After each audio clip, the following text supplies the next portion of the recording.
होला जेगेत आदिवासी माहा ताहें कना जोतो आदिवासी टोठा रेगे आदिवासी को जेगेत आदिवासी माहा को मानावा काआ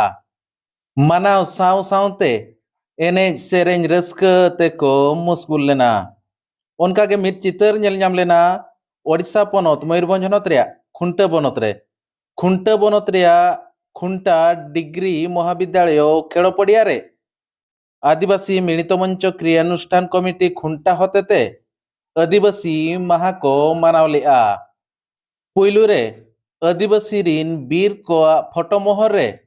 दिवड़ाबत्ती और धुणाधुप लगाव काते को बोंगा बुरु लेआ इना तायम ओना टोठा रिन साना मजी को परनिक को पारगाना को पीड़ पारगाना को एमान को कोड़ा कुड़ियानते ओना खुंटा बाजार रे मीन राली को ओडक लेआ ओना साव सावते राली आर हो बाजार खन खुंटा डिग्री महाविद्यालय रे पड़ियाते सेटर काते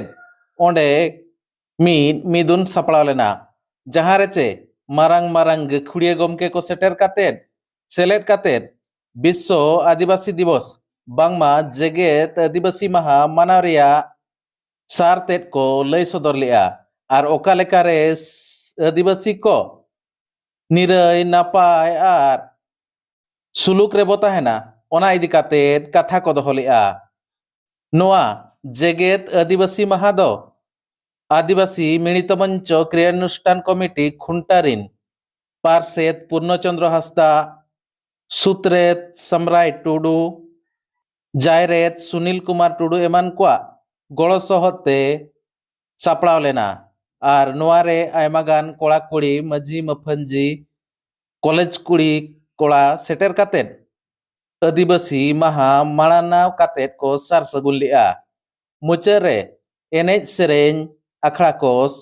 सापड़ाव लेना मेनते बाडाय आकना।